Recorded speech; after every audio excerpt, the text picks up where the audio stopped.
Mes frères et sœurs bien-aimés, que le Seigneur vous bénisse. Je suis l'apôtre Ricard de Valcy. Je suis maintenant au Canada, du côté de Toronto, mais je suis en transit pour aller à Montréal.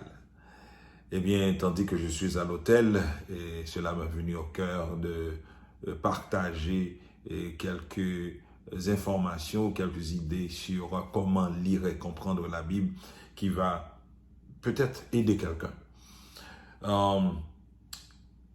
Nous avions dans le passé et jusqu'à présent entendu pas mal de messages qui nous disent il faut lire la Bible, il faut passer du temps à lire la Bible. Mais il y a des chrétiens qui ne lisent pas la Bible. Ce n'est pas parce qu'ils ne veulent pas lire la Bible, c'est tout simplement parce qu'ils ne comprennent pas.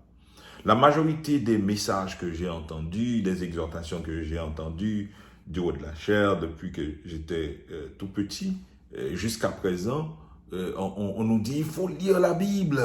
Nous sommes des chrétiens paresseux qui ne veulent pas lire. Mais le problème, c'est que la majorité des chrétiens, et je peux dire 90% des chrétiens, ils lisent la Bible mais ils ne comprennent pas.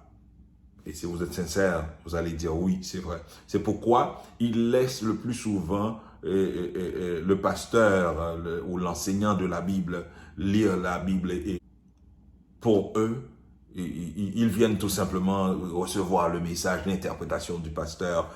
C'est bien, c'est bien, mais il y a un danger là-dedans. Parce qu'il faut lire la Bible pour soi-même.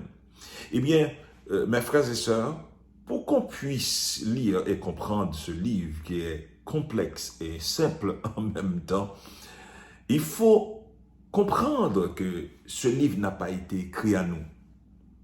Ce livre a été écrit à un peuple bien déterminé, le peuple juif. La Bible, c'est l'histoire nationale du peuple juif, mais une histoire qui est inspirée par Dieu. Dieu a donné ce livre à travers 40 auteurs de cultures différentes dans une période de 1500 ans.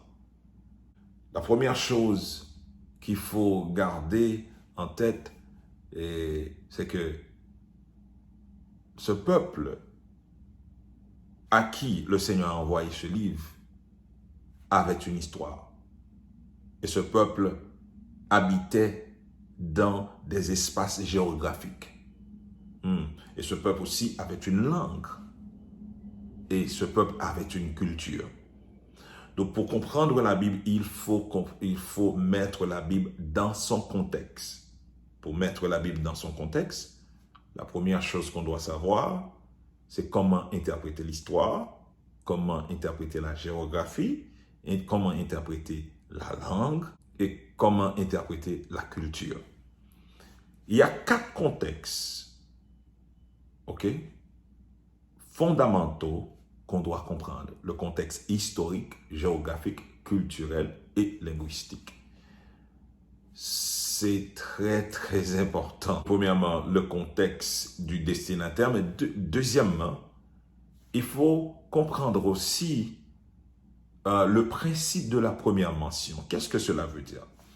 Quand Dieu dit quelque chose dans la Bible pour la première fois, et quand ça se répète, il faut aller dans l'idée principale que Dieu avait, qui lui a poussé de dire ça pour la première fois. C'était quoi exactement qu'il voulait communiquer à ce peuple?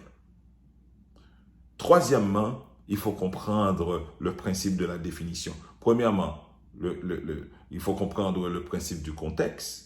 Il faut comprendre le principe de la première mention, mais il faut comprendre le principe de la définition.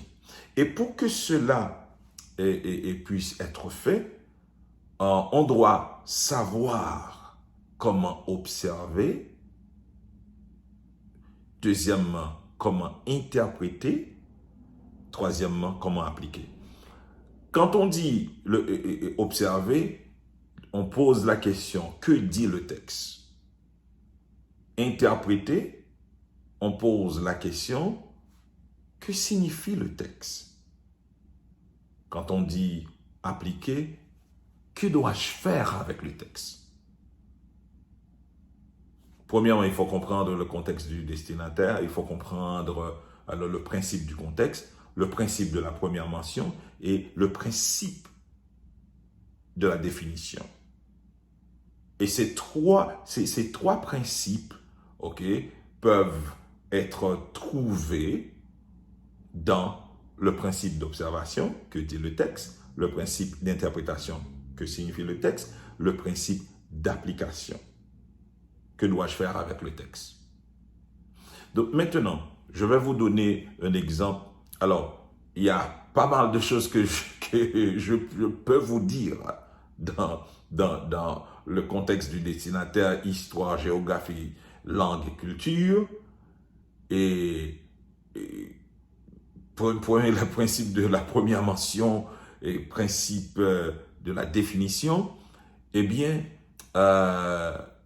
si vous êtes intéressé, vous pouvez nous contacter sur Facebook, Apôtre Ricardo Valsi. Vous pouvez envoyer un message privé et sur Messenger, parce que j'ai un programme de mentorat là où j'explique ces choses, ces principes-là en profondeur. OK? Eh bien, prenons un exemple. Jean 3, le verset 16. La Bible nous dit, car Dieu a tant aimé le monde qu'il a donné son Fils unique, afin que quiconque croit en lui ne périsse point, mais qu'il ait la vie éternelle. OK? La première question qu'on doit se poser, que dit le texte? Le texte nous dit, car Dieu a tant aimé le monde qu'il a donné son Fils unique, afin que quiconque croit en lui ne périsse point, mais qu'il ait la vie éternelle. C'est ce que le texte dit. Mais maintenant, que signifie le texte? Alors, je ne vais pas rentrer dans trop d'histoires, dans trop de détails, mais vous connaissez déjà un peu de contexte, parce que c'était une conversation que Jésus avait avec un homme de la loi qui s'appelle Nicodème. Eh bien, Jésus lui a dit que car Dieu a tant aimé le monde qu'il a donné son Fils unique, afin que quelqu'un croit en lui ne périsse point, mais qu'il ait la vie éternelle. Vous comprenez cela? Deuxièmement, qu'est-ce que cela signifie? Qu'est-ce que Jésus voulait lui dire?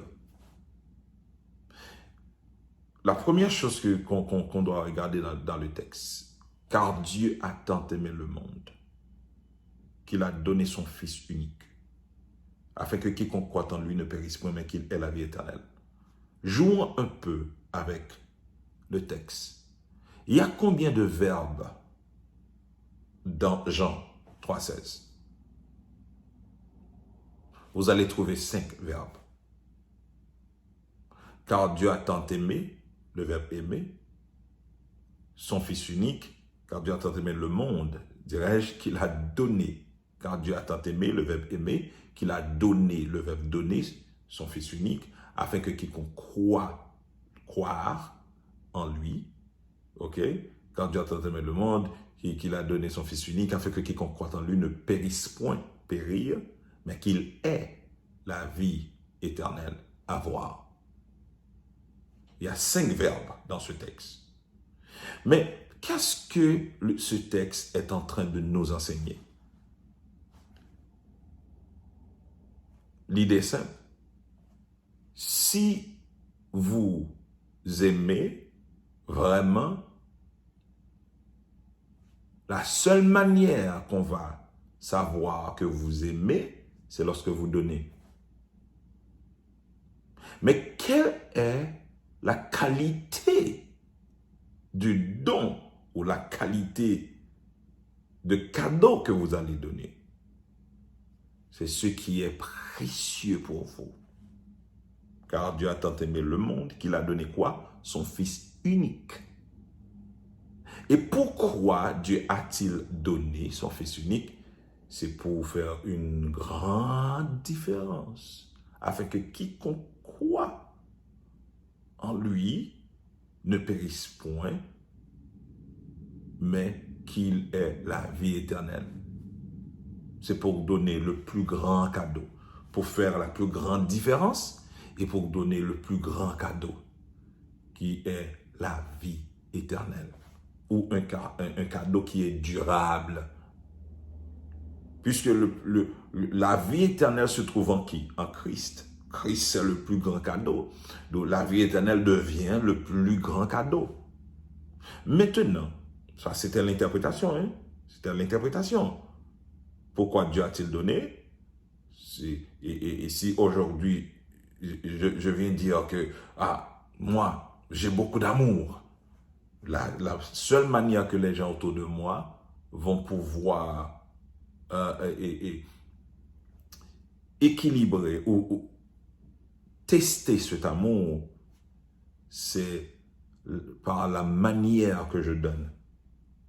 Premièrement, et la qualité de ce que je donne. Maintenant, qu'est-ce que je dois faire avec ça? Quand je lis le texte, j'ai observé, j'ai pu constater que Dieu, c'est le niveau le plus haut. C'est l'être suprême qui a donné ce qui est plus précieux à lui. Et bien maintenant, quand je dois moi-même aussi donner, je vais donner quelque chose qui m'est précieux. Ce que Dieu a donné, c'est un sacrifice parce qu'il a donné le seul fils unique qu'il avait. Eh bien, moi aussi, je dois savoir faire des offrandes sacrificielles. Je dois donner ce qui m'est cher si je veux imiter le Seigneur. Vous voyez, Jean 3,16, dans Jean 3,16. OK, ça c'est l'application.